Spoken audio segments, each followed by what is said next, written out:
तो आज आरबीआई की मॉनेटरी पॉलिसी की मीटिंग थी जहां पर रेपो रेट में पूरे 50 बेसिस पॉइंट का कट कर दिया गया है। पहले जहां पर इंडिया का रेपो रेट, आरबीआई का जो रेपो रेट है वो 6% का हुआ करता था, वो अभी गिरकर भाई 5.5% का हो चुका है। ठीक है, अभी मार्केट एस्टिमेट कर रहा था कि हमें लगभग रेपो रेट में 25 बेसिस पॉइंट का कट देखने को मिलेगा, पर एक्चुअल में ये 50 बेसिस पॉइंट का हुआ है।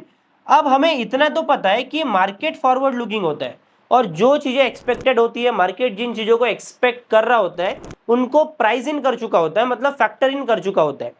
अब देखो, एक्सपेक्टेशन के ऊपर हमको एक्चुअल में रेट कट देखने को मिला, इसकी वजह से हमको मार्केट में भी रिएक्शन देखने को मिला है और लगभग 1% तक मार्केट ऊपर है। साथ में बढ़िया बात यह कि अपन 25,000 के लेवल के भी ऊपर है। तो अभी इस वीडियो का कंटेंट क्या होने वाला है, सबसे पहले वो समझते हैं। अपन थोड़ा ब्रीफ आइडिया लेंगे कि भाई रेपो रेट क्या होता है, सीआरआर क्या होता है और एक्चुअल में किस तरीके से हमारी इकोनॉमी के ऊपर इंपैक्ट करता है, और साथ में कौन से ऐसे सेक्टर्स है जिनको रेपो रेट कट होने से काफी ज्यादा फायदा देखने को मिलेगा। और तुमको एक बात और ध्यान में रखनी है यार, अभी हमारा जो रेपो रेट है ना वो 5.5% के करीब है, पर एक्चुअल में यहाँ पर बहुत बड़ा स्कोप है इसके नीचे गिराने का।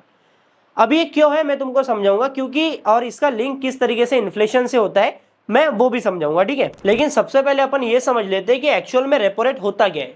देखो, किसी भी कंट्री की सेंट्रल बैंक होती है, अभी इंडिया के केस में अपन देखते हैं आरबीआई है। ठीक है, अब ये जो रेपो रेट होता है ना, ये रेट ऑफ इंटरेस्ट होता है और ये डिसाइड करती है आरबीआई।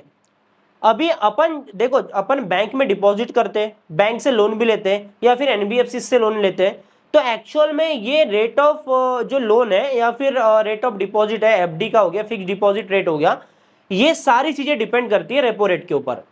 मैं अभी देखो, आरबीआई क्या करता है, आरबीआई बैंक्स को पैसा देता है। ठीक है, साथ में एनबीएफसीज, ठीक है, एनबीएफसीज का मतलब होता है नॉन बैंकिंग फाइनेंशियल कंपनी या फिर कॉर्पोरेशंस बोल लो। ठीक है, और बैंक भी अपना पैसा आरबीआई के पास में रखती है, तो यहां पर एक्सचेंज में जो है वो रेट ऑफ रिटर्न मिलता है आरबीआई की तरफ से, वो एक्चुअल में रेपो रेट होता है। अभी अगर रेपो रेट हाई हो गया तो बैंक्स जो लेंड करती है ना, लोन देती है लोगों को, सॉरी लोन लोन जो देगी वो भी बढ़ जाएगा। ठीक है, मतलब अगर एग्जांपल लेते हैं, रेपो रेट लेट से 6% के ऊपर है।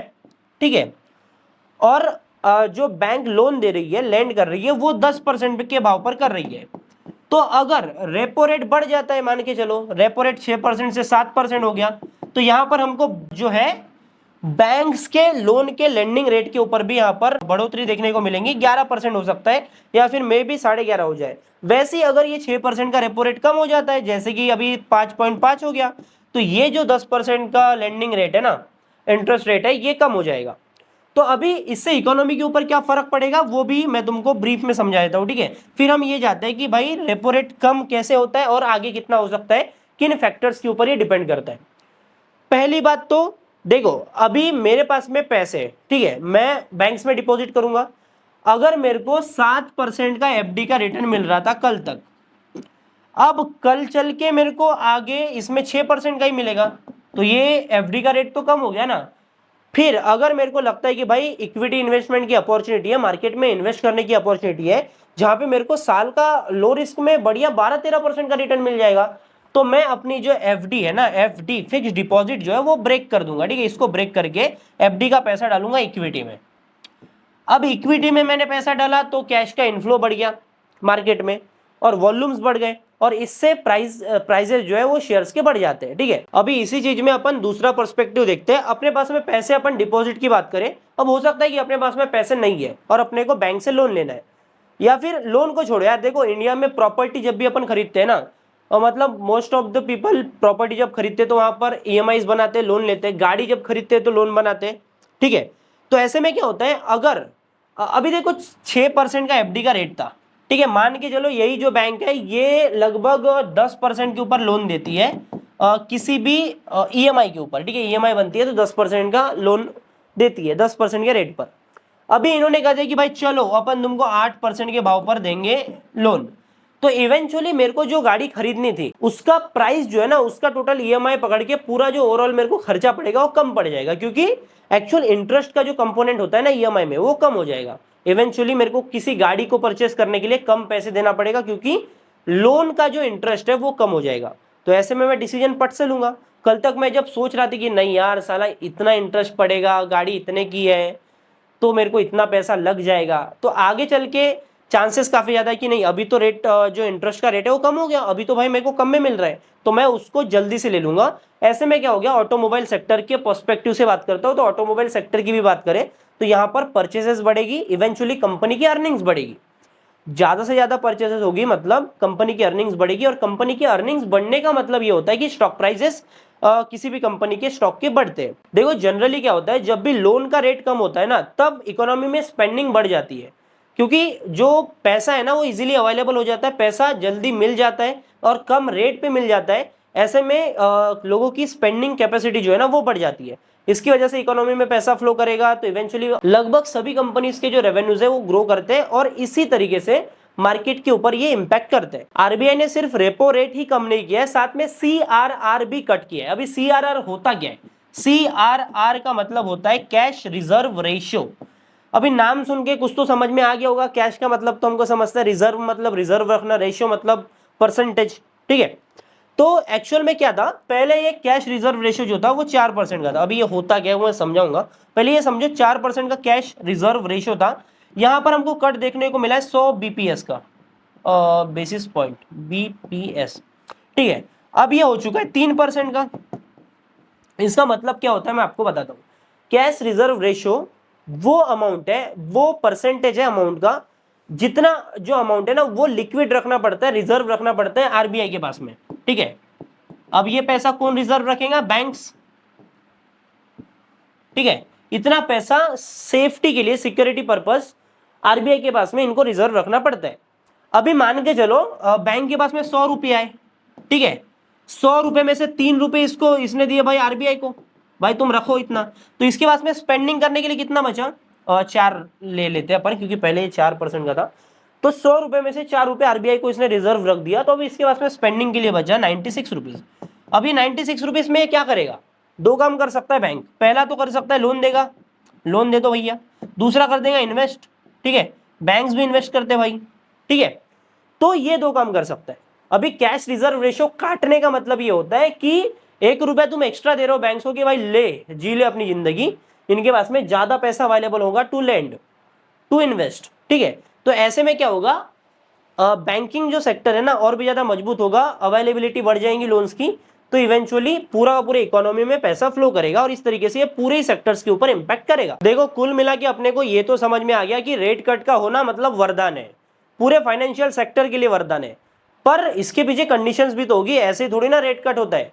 तो ये क्यों होता है ना, अभी अपन उसके बारे में डिस्कशन करेंगे। पहले तुम डेटा समझो कि over the years, over the time बोल सकते हैं, यहाँ पर आरबीआई का जो रेपो रेट था वो कितना रहा है, ठीक है। अभी मेरे पास में डेटा है 2016 से अभी तक का, यहाँ तक का लगा है, तो अपन इतनी ही बात करेंगे। 2021 का देखता हूं मैं, ठीक है। तो यहाँ पर ये 4% के भी नीचे था, ठीक है, 4% के भी नीचे था रेपो रेट, फिर वो बढ़ के हो चुका भाई 6.5% के करीब।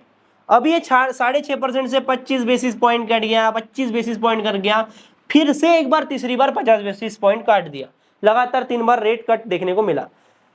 अगर ये 4% पे आ गया तो भाई कमाल हो जाएगा, धोती को फाड़ के रुमाल हो जाएगा, मजा ही आ जाएगा बिल्कुल, है ना। मार्केट ऐसा एकदम खतरनाक रॉकेट बन जाएगा, ठीक है। अब ये रेपो रेट कट कब होगा, जब इन्फ्लेशन डाउन होगी, ठीक है। आरबीआई का काम क्या है कि इन्फ्लेशन को रेगुलेट करना। अगर इन्फ्लेशन सही में कम आ रही है, अभी वो मुद्दा अलग है कि भाई डिमांड के कारण इन्फ्लेशन कम हो रही है या फिर प्राइसेस के कारण इन्फ्लेशन कम हो रही है, कॉस्टिंग के कारण, वो मैटर अलग है। अब मैं उसके ऊपर डिस्कशन नहीं करूंगा, नहीं तो लंबा टॉपिक हो जाएगा। पहले इतना समझो कि अगर इन्फ्लेशन कम हो जाएगी तो रेपो रेट कट होगा। अभी इन्फ्लेशन क्या चल रही है पहले वो समझते हैं, और इसके पहले भी मैंने 2-3 बार वीडियो बना चुका, और इसी चीज को देखते हुए मैंने बैंकिंग सेक्टर में काफी ज्यादा अपनी बड़ी पोजीशन बनाई है, ठीक है। बैंक्स कैसे काम करते हैं, बैंक्स का क्या ही काम करने का, भाई मैं तुमको बता तो दिया कि बैंक्स को फायदा होगा ना यार, बैंक ज्यादा लोन देंगे तो बैंक्स को तो फायदा होगा, ये ऑब्वियस सी बात है, ठीक है। इंडिया का इन्फ्लेशन रेट देखो तुम, ठीक है, इतना बढ़िया काम अभी अपने इंडियन इकोनॉमी में हो रहा है ना भाई, मैं तुमको बता नहीं सकता शब्दों में। अक्टूबर 2024 इन्फ्लेशन था 6%। अपन जब भी कुछ भी कैलकुलेशन लगाते हैं ना तो एवरेज इन्फ्लेशन ना 6% की मान के चलते हैं, ये एवरेज नहीं, ये हाईएस्ट है, ठीक है, 6.21 का। उसके बाद में लगातार हमारा इन्फ्लेशन कम होता गया, कम होता गया, कम होता गया, और अभी इन्फ्लेशन चल रहा है सीपीआई इन्फ्लेशन मात्र 3.16% का, और अगर ये लगभग 4% के नीचे रहा, ठीक है, ये लेवल मार्क करता हूं मैं, ज्यादा नहीं, ज्यादा वो नहीं होते अपन ऑप्टिमिस्टिक, ज्यादा ऑप्टिमिज्म ज्यादा दिखाना जरूरी नहीं है, 4% के भी ये नीचे रहा ना सीपीआई इन्फ्लेशन, तो हमको आराम से 4% के पास में आरबीआई का रेपो रेट कट होता हुआ दिखाई दे सकता है।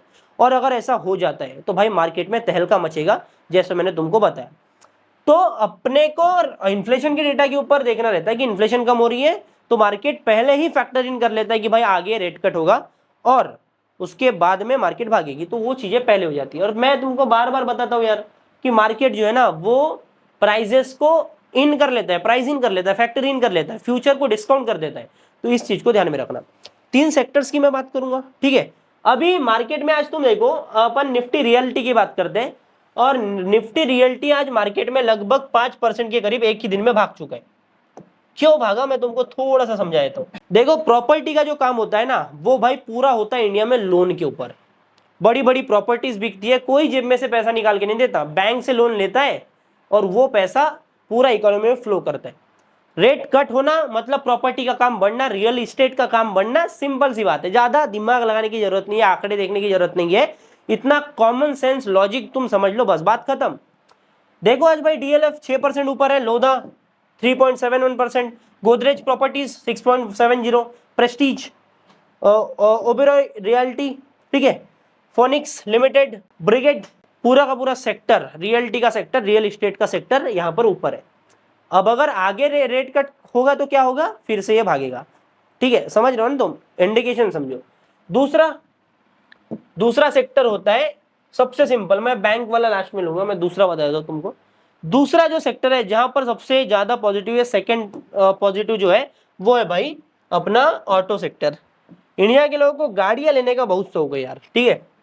तो मारुति का शेयर 2.77%, क्योंकि मारुति की गाड़ियां ज्यादा बिकती है और नई नई गाड़ियां ली जाएंगी इंडिया में, भी लोन कम हो गया, ठीक है। एमएनएम महिंद्रा एंड महिंद्रा 2% ऊपर है, पूरा का पूरा निफ्टी ऑटो का सेक्टर ऊपर है। टाटा मोटर्स को मत देखो यार, इसको हटाओ थोड़ा बाजू में, फेवरेट है मेरा पर हटाओ, ठीक है। इनका तो बिजनेस बाहर है ना, इनका जैगुआर लैंड रोवर का बिजनेस है। अच्छा हुआ ये भी आ गया, दिख गया, ठीक है, ये भी बता देता हूँ। ये देखो, ये हरा क्यों नहीं है टाटा मोटर्स, क्योंकि इनका बिजनेस इंडिया में उतना ज्यादा नहीं है, ठीक है। जो अभी इंडिया में जो बिजनेस दिख रहा है ना, नेक्सॉन हो गया, टियाग, जो भी गाड़ी इसकी पता नहीं अब कौन सी है, पर जितनी भी गाड़ियां, हैरियर हो गया, ये इनके ओवरऑल बिजनेस का बहुत छोटा सा पार्ट है। टाटा मोटर्स के स्टॉक में जितना बिजनेस है ना इनका, मेजॉरिटी बिजनेस जो है वो जैगुआर लैंड रोवर से ही आता है, और ये बिकती है इंडिया के बाहर, ठीक है। तो इसको उतना फर्क पड़ता नहीं है, इसलिए भाव ये चुपचाप बैठा है यहाँ पे माइनस में, ठीक है। वैसे मारुति की गाड़ियां दबा के बिकती इंडिया में। बाकी तुम देख सकते हो आइसर मोटर्स ऊपर है, अशोक लेलैंड ऊपर है, ठीक है। तो इस तरीके से ऑटो सेक्टर के लिए भी रेपो रेट का कट होना काफी ज्यादा बेनिफिशियल होता है। अभी शहंशाह के ऊपर आते हैं भाई, निफ्टी, बैंक निफ्टी के ऊपर आते हैं। तो बैंक निफ्टी भी भागा है, नहीं चल रहा है तो नहीं दिखाता, ठीक है। बैंक निफ्टी भी भागा है, बैंकिंग सेक्टर पूरा, financial sector, NBFC non deposit financial corporation का सेक्टर भी जो है वो भी आज बुलिश है। तो अभी एक काम करो यार, तुम अच्छे से एनालाइज करो, तीनों सेक्टर के ऊपर अपना पोजीशन बनाओ।